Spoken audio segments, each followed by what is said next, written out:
Good morning, I'm Gerhard Mathangani with today's Sports Brief, and we begin with the big news that rocked college football yesterday. Alabama head coach Nick Saban and athletics director Greg Byrne both tested positive, according to the school yesterday. Both immediately went back home for self-quarantining. Now, Alabama team physicians both say that they're the only two individuals that did test positive at this point in time, and they will continue to follow the medical guidelines given out by the task force and the CDC guidelines that say positive tests must isolate for 10 days. In light of the fact that any coach could test positive, we try to have a protocol in place for, if we lost a coach, especially one in a leadership position, who would, step in for them.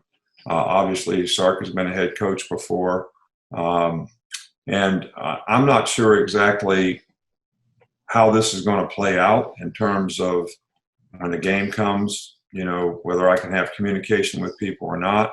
So we'll have to research and sort of figure that one out. But we did have a plan for each coach on the staff as to what might happen. And we just got to go from there. Just like if we lose a player, we have to do the same thing. Meanwhile, Alabama was back on the practice field yesterday. This is a practice that head coach Nick Saban had to see from home. He says that he will still conduct his normal activities, although he'll do it from his house. I can do absolutely everything here that I do there. I'll have the same exact routine. The first thing I do on Thursday morning is watch the defensive practice with the defense. Then we do 2-minute and 2-point plays. Then I watch what we did against each other with the offense. Then I watch the offensive practice, and I watch special teams. Then I usually do a little write-up for 2-minute and 2-point plays for the team. I'll do all those things exactly like I always do it. I watched practice today. The manager had a phone. If I wanted to play repeated, I said, repeat that play, so-and-so messed up. So, I didn't leave the country or anything. I'm just right down the street, and we have this technology, so it's really unique. Now, I don't have any experience in this,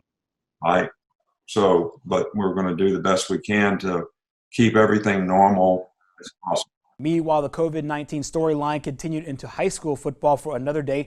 Anderson has canceled its game against Handley. Meanwhile, Dora cancels an additional game. They already did so against Good Hope and now also against Etowah. That means Etowah wins the Class 4A Region 6 championship. However, the Blue Devils did get a game for that date. October 23rd, perennial powerhouse Etowah and Sweetwater will get together. A 4A and a 1A school getting together. That game will not count in the standings. Going back to college football, Jacksonville State and North Alabama continue their rivalry on Saturday. JSU will play in Florence for the first time since 1992.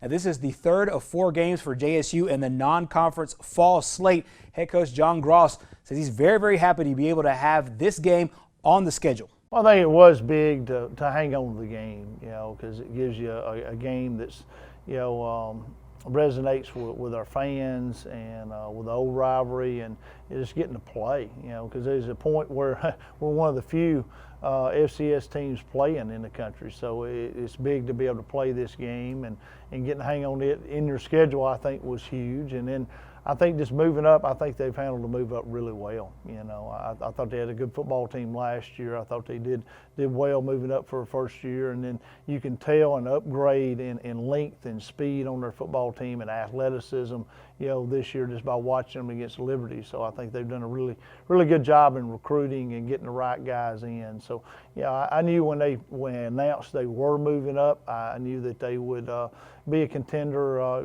pretty quickly. And finally, the Atlanta Braves looking to claim a dominating 3-0 series lead in the NLCS. Well, the top-seeded LA Dodgers had other plans. The Dodgers put up a record 11 runs in the first inning.